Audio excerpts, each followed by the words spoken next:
day 2 natin dito sa Tokyo, Japan. Gusto nyo bang makakita ng fresh fish? Nako, hindi ako yon, no? Dito yon sa Tsujiki. Open siya hanggang 2 PM kaya dalian natin para fresh pa sila. Kung hindi, mangangamoy na yan.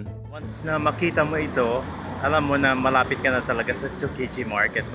Let's go! From Shinjuku Station, sakay tayo ng Oedo Line papuntang Tsukiji Station. Exit A1, and paglabas mo, puro fresh, sushi, seafood heaven at street food galore. Madali lang siyang hanapin, guys. Just follow the exit A1 to Tsukiji Market. Paglabas nyo sa station, you shouldn't miss it kasi andito na lahat yung mga tourist. Pati mga tourist spots, you'll see. Tsaka hindi mo din mamimiss kasi naaamoy mo na yung fish. Just follow your nose. Wag lang retoke. Dito ang starting point ng Tsukiji Market.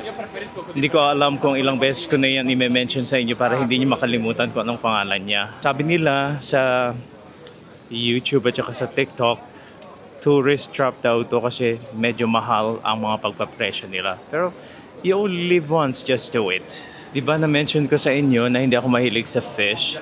Pero for you guys, talagang nag-travel ako at saka namasyal ako para ipakita din sa inyo ito. Medyo crowded na siya kasi yung opening niya yata is until 2 PM lang. Siyempre, alam mo naman, fish, kailangan maaga ka pa para fresh. Ito yung pinipilahan nilang famous omelette ng Japan. Hindi rin ako mahilig sa itlog, guys.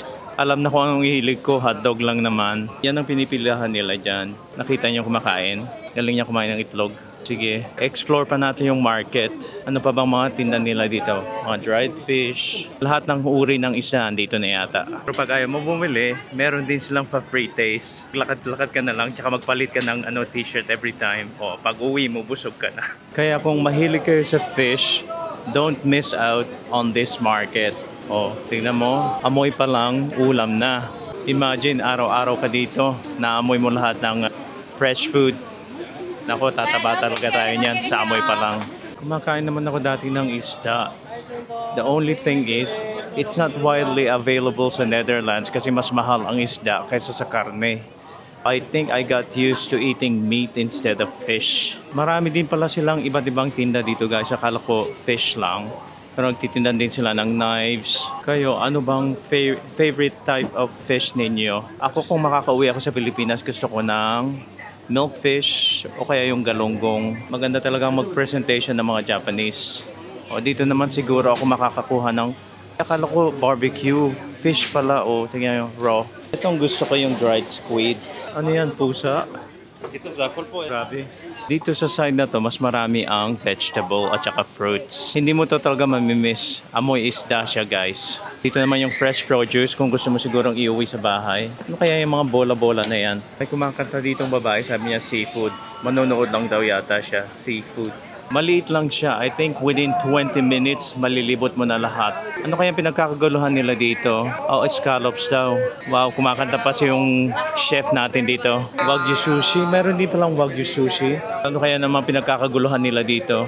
Oh, oyster. Kumain kayo niyan kung gusto nyo maging mael. Hindi pa ako kumakain yan. Pero matagal ng mael. Na yung Kobe beef, guys. 5,500 yen. I-convert nyo yan sa Philippine money. Wow.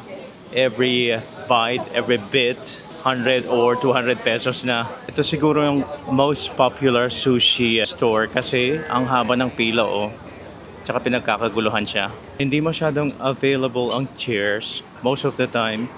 While you eat, standing ka. Okay na yan, para diretso ka agad sa tiyan. Parang beef soup siya. Nakita ko yan sa YouTube. Matagal na daw yun nilang recipe yan, specialty. Kakainin mo yata yan with rice bowl. Tingnan ko nga ulit. Tingnan mo kumukulo pa, oh. Amoy beef stew siya. Enjoy ka, ate. Bon appetit. Meron din pala silang indoors. Pwede ka palang pumasok dito. Hindi ko yan nakita last time. Mas available ang seating dito. Kaya kung gusto mong umupo, pumasok ka lang sa mga market na ganito. Wow, ayan na yung Kobe beef. Hindi ko pa yan na-try. Ang mahal niya kasi, oh, tingnan mo, 2,500 yen. Hindi ko alam kung magkano na yan sa euros if you convert it. Tingnan yung mga Fuji apple, guys. Giant. Pag bumili ka ng 2 kilo, 2 piraso lang talaga. Man yung mga mochi nila na merong strawberry, tapos mga melon. Oh, at least mukha na siyang candy, di ba, yung mga strawberry. Kayo, natikman nyo na ba yung giant crab na ganito? Ang laki ng ano niya, oh, mga paa. Paa ba yan? Ito naman yung mga dried fish. Pag nakikita ko itong mga panindang ito, lalo kang namimiss ang Pilipinas. Kaso lang, gusto kong kumain yan sa Holland. Pag once na nag-fry ka ng ganyan, magagalit ang kapitbahay. Kasi hindi nila alam kung ano ang amoy ng dried fish pag naprito. Ganito naka-busy ngayon. Halos hindi ka na makalakad. Kanina medyo okay pa. Kung hindi kayo mahilig sa isda, pwede rin kayong pumunta dito kasi nagtitinda din sila ng beef, yung famous Kobe beef nila dito sa Japan. Wow, ang laki naman ng shrimps. Hello kuya, pahag naman. Uy, estatwa pala to. Siguro healthy talaga ang fish kasi ang daming Japanese that are getting old. I'd better start eating fish na. I hope na enjoy nyo yung tour. At least alam nyo kung anong itsura ng Tsuchiki Fish Market. So if you like this video, please subscribe, like, and share it.